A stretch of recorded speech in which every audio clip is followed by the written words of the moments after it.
이 다윗과 요나단의 이야기를 하려고 합니다. 이 다윗과 요나단의 만남은 어찌 보면 왼수지간입니다. 두 사람은 함께 어울릴 수 없고 또 어찌 보면 서로가 서로를 죽여야만 하는 그런 관계였던 것으로 볼 수 있습니다. 그런데 사실 그런 관계와 상황 속에서도 이 다윗과 요나단의 만남은 그리스도 안에서 형제가 연합해서 또 함께 교제하며 하나님의 뜻을 이루어가는 것이 얼마나 아름답고 복된 일인가를 잘 보여줍니다. 우리가 앞서 사무엘상 18장에서 다윗이 블레셋 장수 골리앗을 쓰러뜨리고 사울 왕 앞에 부름을 받는 모습을 보았습니다. 이 상황적으로 보면은 다윗이 골리앗을 죽여서 이스라엘 사람들이 블레셋 군대를 격파한 크게 이긴 이 사건은 그야말로 다윗을 영웅으로 만들어 주었습니다. 이 아버지 사울 왕의 옆에서 40일 동안 요나단은 골리앗의 조롱을 들었지만 두려워서 아무도 나서지 못하는 그런 상황이었죠. 그런 상황을 감안해 보면은 아마도 요나단도 골리앗의 도전에 놀라서 크게 두려워했을 것입니다. 그러니까 그런 상황에서 다윗이 등장해서 이 다윗이 골리앗을 무너뜨리고 이스라엘이 그 두려움을 이기고 승리하게 한 사건은 어찌 보면 그 사울 왕의 아들인 요나단의 입장에서는 자존심 상하는 일일 수도 있습니다. 아니 더군다나 그 왕의 자리를 요나단이 잇게 되지 않겠습니까? 그런데 다윗이 나타나서 이스라엘 사람들의 그 환호를 받고 또 사람들의 칭송을 받으니 이제 요나단 입장에서는 자기의 자리를 빼앗기는 그런 위기 상황이라고 볼 수도 있었습니다. 그렇게 보면은 요나단은 시기심에 불타서 어떻게 하면 저 다윗을 없애버릴까 이런 마음에 살았을 수도 있지요. 그런데 요나단은 그렇지 않았습니다. 요나단은 다윗에게 마음이 끌려서 마치 자기 목숨을 아끼듯 다윗을 아꼈다. 사무엘상 18장 1절에서 그렇게 기록하고 있죠. 요나단은 다윗에게 마음이 끌려서 마치 제 목숨을 아끼듯 다윗을 아끼는 마음이 생겼다. 여러분 그렇다면 왜 요나단은 어찌 보면 왼수 같은 이 다윗을 이토록 자기 몸처럼 아끼고 사랑하게 됐을까요? 우리는 이것을 인간적인 감정과 어떤 상황에서 볼 것이 아니라 이 요나단과 다윗이 어떤 신앙을 갖고 있는지를 주목해 볼 필요가 있습니다. 앞서 우리가 사무엘상 13장에 보면은 이 사울 왕이 이제 이스라엘 군대를 이끌고 블레셋과 맞서 싸우게 되는데 블레셋 군대의 수는 그야말로 바다의 모래알처럼 어마어마하게 많습니다. 반면에 사울 왕을 따르는 군대는 불과 600명도 안 되는 아주 적은 수였습니다. 그것도 제대로 군사훈련도 받지 못한 그런 존재들이었죠. 그런데 이 블레셋의 군대가 이렇게 강하고 강력한데 이스라엘에는 병사들이 무기조차 없었어요. 제대로 무기를 소지한 사람은 그저 사울 왕과 그 아들 요나단밖에 없었다 그럽니다. 그러니 이게 전쟁이 되겠습니까? 싸워봤자 지는 것이 뻔한 상황이었죠. 그런 상황에서 어떤 일이 벌어집니까? 사울의 아들 요나단이 자기 무기를 든 병사 하나와 둘이 블레셋 진영으로 뛰어들지요. 이 모든 여건이 불리한 상황에서 사울 왕의 아들 요나단이 블레셋 진영에 침투하고 교란시키는 장면이 나옵니다. 거기 이제 사무엘상 16장 6절에 보면은 요나단이 자기 무기를 든 젊은 병사에게 이렇게 말하죠. 저 할례받지 않은 이방인의 전초 부대로 건너가자. 이들은 이제 블레셋이죠. 주님께서 도와주시면 승리를 거둘 수도 있다. 주님께서 허락하시는 승리는 군대의 수가 많고 적음에 달려있지 않다. 지금 이것이 요 말씀이 요나단이 갖고 있는 신앙적인 그 믿음을 우리에게 엿보게 해주는 거예요. 그가 갖고 있는 신앙의 내용, 하나님이 누구신가? 하나님께서 이제까지 어떤 일을 행하셨는가? 그렇다면 우리와 함께 하신 하나님이 어떤 일을 하시겠는가? 전쟁은 여호와께 달린 것이다. 주님께서 허락하시는 승리는 인간적인 군대의 수가 많고 적음에 달려있지 않다. 주님께서 도와주시면 승리를 거둘 수 있다. 이런 하나님 여호와 신앙을 갖고 있었던 것이죠. 그래서 요나단은 자기 그 병사 하나와 이 블레셋 진영으로 뛰어듭니다. 어떻게 됩니까? 이 요나단의 믿음의 도전이 하나님의 도우심으로 큰 승리를 거두게 되죠. 사무엘상 14장 13절부터 15절을 보면 이렇게 기록합니다. 요나단이 손과 발로 기어 올라갔고 그의 무기를 든 병사도 그 뒤를 따라 올라갔다. 요나단이 블레셋 군인들을 쳐서 쓰러뜨렸고 그의 무기를 든 병사도 그 뒤를 따라가면서 닥치는 대로 쳐 죽였다. 이렇게 요나단이 자기의 무기를 든 병사와 함께 결이소 한 쌍이 반나절에 갈아엎을 만한 들판에서 처음으로 쳐 죽인 사람은 20명쯤 되었다. 이때 블레셋 군인들은 진안에 있는 군인들이나 싸움터에 있는 군인들이나 전초부대의 군인들이나 특공대의 군인들이나 모두가 공포에 떨고 있었다. 땅마저 흔들렸다. 하나님이 보내신 크나큰 공포가 그들을 휘감았다. 이 다윗과 그 병사 하나가 믿음의 도전으로 이 블레셋 진영에 들어가서 20명을 쳐서 죽였을 때 하나님께서는 그 수많은 블레셋 군인들을 자중질환을 일으키죠. 서로가 서로를 치는 그런 일들이 벌어지고 모두가 공포에 떨고 있을 때 하나님께서 땅마저 흔드셔서 그들을 공포 가운데 휘감으시고 이 요나단이 승리하게 하십니다. 그것이 바로 이 요나단이 갖고 있던 신앙적 믿음과 그 하나님에 대한 그 믿음의 도전으로 인해서 이런 일들이 벌어진 것이죠. 그런데 이런 신앙적인 그 고백과 이 믿음의 성격을 요나단이 아니라 사실은 다윗에게도 볼 수 있어요. 우리가 앞서 17장에서 보았죠. 이 골리앗이 블레셋의 군대의 그 장군인 골리앗이 이스라엘을 조롱하지 않습니까? 이스라엘을 40일 동안 아침 저녁으로 조롱하고 그런데 사울 왕이나 또 아마도 그 옆에 요나단이 있었을 텐데 아무도 이 골리앗의 조롱에 두려움을 느껴서 나서는 사람이 없었습니다. 그때 이제 다윗이 오죠. 그러니까 17장 45절 47절을 보면 이렇게 말합니다. 그러자 다윗이 그 블레셋 사람에게 말하였다. 너는 칼을 차고 창을 메고 투창을 들고 나에게로 나왔으나 나는 너가 모욕하는 이스라엘 군대의 하나님 곧 만군의 주님의 이름을 의지하고 너에게로 나왔다.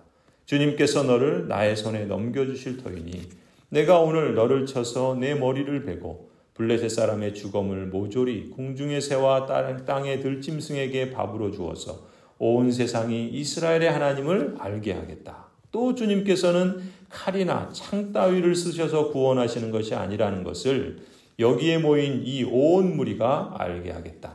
전쟁에서 이기고 지는 것은 주님께 달린 것이다. 주님께서 너희를 모조리 우리 손에 넘겨주실 것이다. 지금 다윗의 고백을 보세요.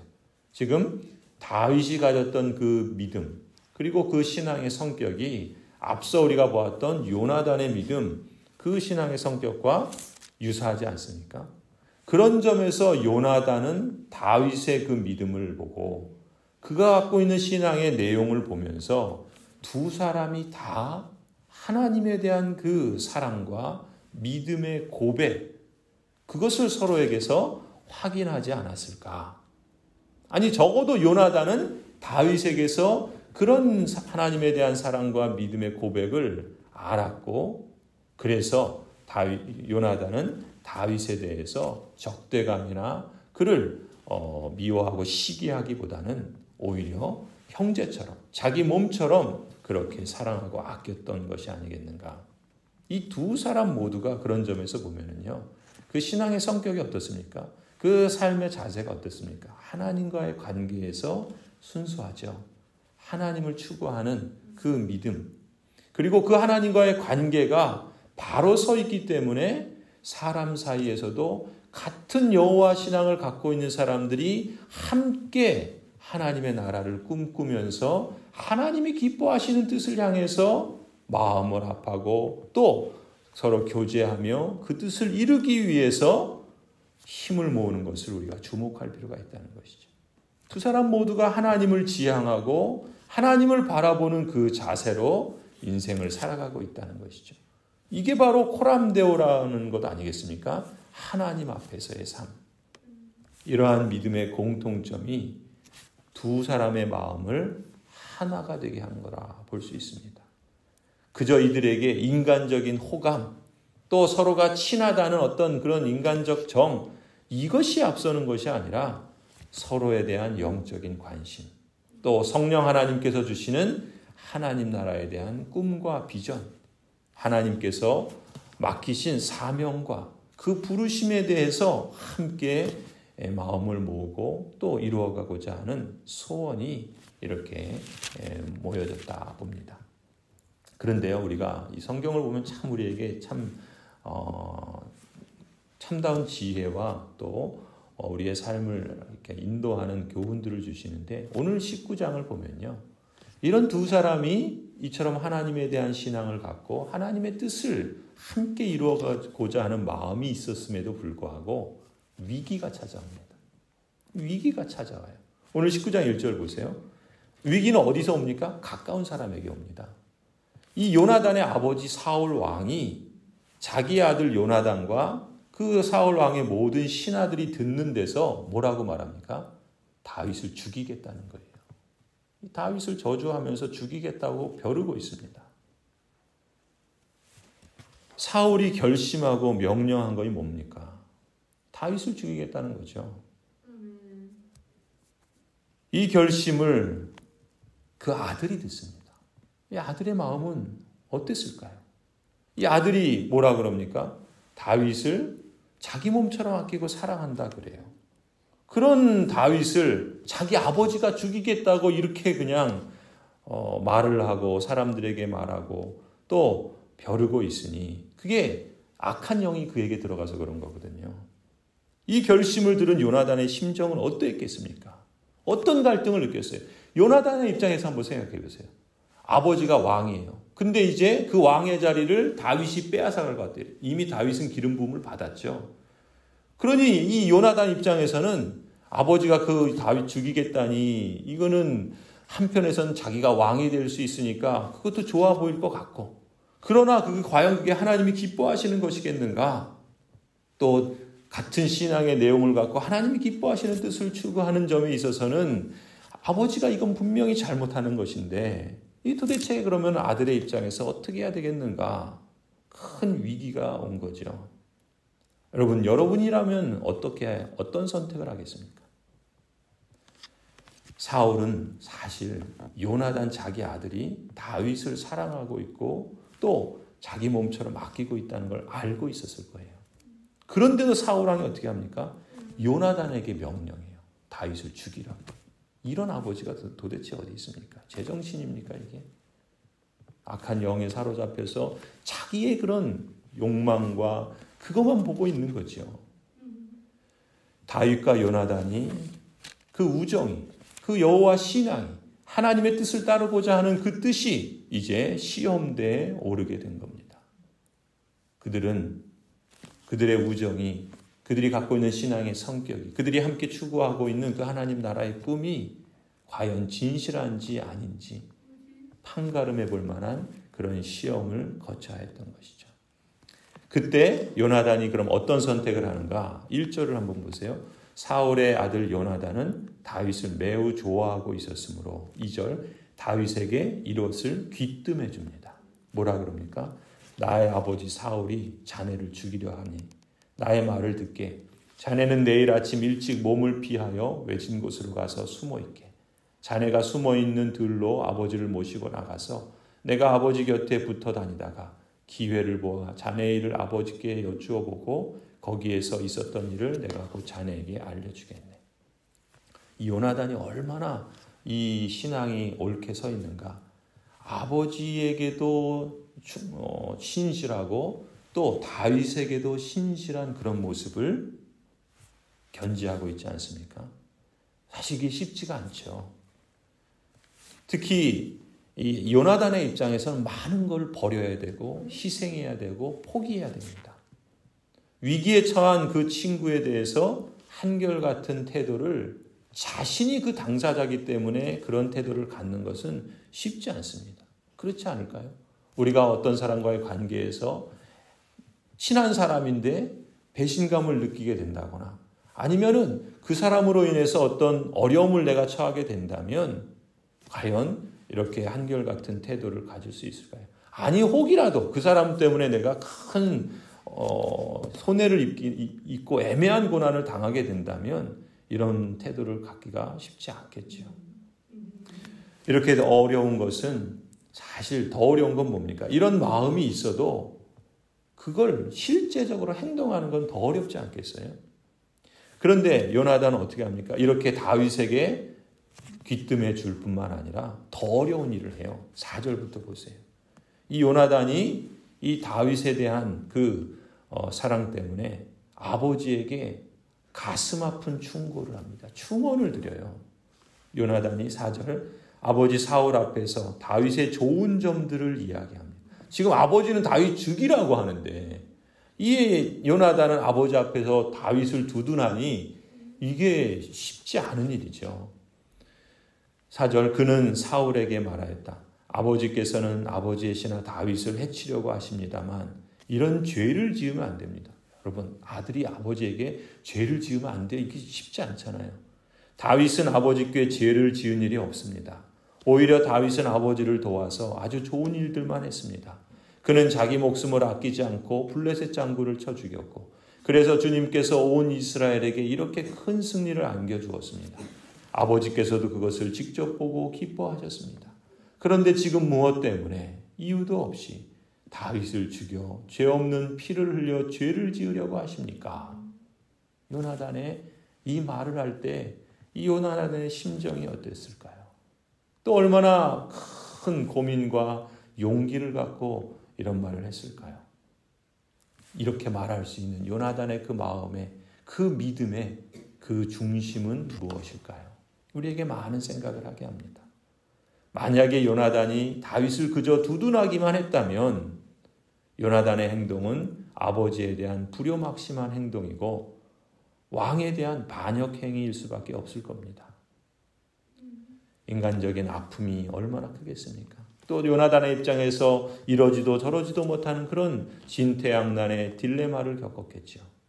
그러나 이미 하나님과 다윗에게 범죄한 사울과는 달리 요나단은 혈연관계라고 해서 불의한 길을 쫓지 아니하고 하나님이 보시기에 선하고 복된 길을 택합니다. 그것이 자기에게 손해가 되고 또 해가 된다 할지라도 말이죠. 시편 15편에 이렇게 말씀합니다. 깨끗한 삶을 사는 사람, 정의를 실천하는 사람, 마음으로 진실을 말하는 사람, 혀를 놀려 남의 허물을 들추지 않는 사람, 친구에게 해를 끼치지 않는 사람, 이웃을 모욕하지 않는 사람, 하나님을 업신여기는 자를 경멸하고 주님을 두려워하는 사람을 존경하는 사람입니다. 바로 요나단과 요나단의 모습이 그러한 사람이 아니겠는가. 여러분 놀라운 것은요. 요나단이 이 아버지 사울에게 했던 이 충언은 진실했고 또 상당히 설득력이 있었던 것으로 보입니다. 그 결과가 6절이죠. 사울이 요나단의 말을 듣고 맹세합니다. 그래, 주님께서 확실히 살아계심을 두고 맹세하마 내가 결코 다윗을 죽이지 않겠다. 얼마나 놀라운 결과입니까? 참으로 놀라운 결과죠. 물론 이게 얼마 가지는 않습니다. 사울이 또 악한 영에 사로잡혀서 더 심하게 이제 다윗을 죽이려고 하는 본문을 우리가 바로 이어서 보는 것이 참으로 안타깝지만 그러나 우리가 주목해야 할 점, 이 다윗과 요나단의 관계에 주목했으면 좋겠습니다. 여러분 이 다윗과 요나단의 모습은요. 요즘 많이 나오고 있는 그 자기개발이나 리더십에 관한 책들도 보면은요. 사실 이 다윗과 요나단이 주는 메시지와 같은 그런 성격들을 많이 이야기합니다. 그 중에 하나가 뭐냐면 사람들이 한 가지의 공동 목표를 위해서 일할 때 한 가지의 목표를 위해서 두 사람이 또 여러 사람이 함께 힘을 합하면요. 각자 가지고 있는 그 성장 가능성 1 더하기 1인 2가 아니라 1 더하기 1은 3, 4 그 이상의 더하기 수준이 아니라 곱하기 수준으로 올라간다라는 것이 공통된 그러한 견해입니다.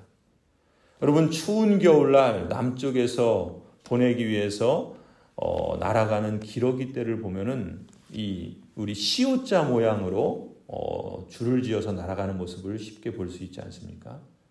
기러기들이 왜 그렇게 날아가는지 과학자들이 연구를 했답니다. 그 이유를 밝혀냈다는데 모든 새들이 날기 위해서 날개를 퍼덕이면 그 뒤에 있는 새에게 양력이라고 하는 그 비행기가 떠서 하늘을 나는 힘이 양력이라고 그러는데 이 새에게 양력이 작용하게 된다는 거예요. 그래서 기러기떼가 시옷자 모양으로 이렇게 날면 전체 기러기떼가 혼자 날아가는 것보다 71%의 힘이 덜 든답니다. 얼마나 놀랍습니까? 기러기도 아는 거예요. 하나님께서 참 이렇게 창조하신 것이죠. 기러기 한 마리가 또 무리해서 이탈하게 되면은 갑자기 혼자 날갯짓을 하는 게 이게 같이 무리해서 날 때보다 훨씬 힘겹다는 것을 느끼게 된다 그래요. 그래서 자기 앞에서 날아가는 기러기의 날갯짓을 통해서 자기가 보다 쉽게 멀리 날아갈 수 있다는 사실을 본능적으로 기러기가 아는 것이죠. 그래서 곧바로 다시 기러기 떼에 합류하려고 한답니다. 그러다가 앞서가던 기러기가 좀 지치면 이제 뒤에 있는 기러기가 다시 앞에서 이렇게 서서 또 이렇게 인도하고 이게 서로 이렇게 번갈아 가면서 그 대형을 유지하면서 날아간다는 거예요. 그럼 그리스도 안에서 서로 연결되고 함께 일하면 서로가 서로에게 힘이 되고 하나님께서 기뻐하시는 그 목표를 더 쉽게 빠르게 달성할 수 있지 않는가. 오늘 이 다윗과 요나단의 모습을 보면서 우리가 이런 친구를 소유하고 있다면 얼마나 좋을까요? 참 이런 친구 한 사람 정도 있다면 그 인생은 성공한 인생이 아닐까. 아니 우리 교회가 서로서로에게 이런 관계가 맺어진다면 얼마나 좋겠습니까? 우리가 이런 모습을 함께 추구하고 이런 공동체를 이루어가기 위해서 기도하며 또 함께 우리의 신앙을 여호와 하나님을 향해서 공동의 목표를 향해서 나아갈 수 있는 그런 복된 공동체, 아름다운 공동체, 형제가 서로 연결하고 함께 힘을 합하여 하나님의 성령께서 거하시는 놀라운 하나님의 성전으로서 성장해가는 그런 은혜의 역사들이 우리 안에 있기를 간절히 축원합니다.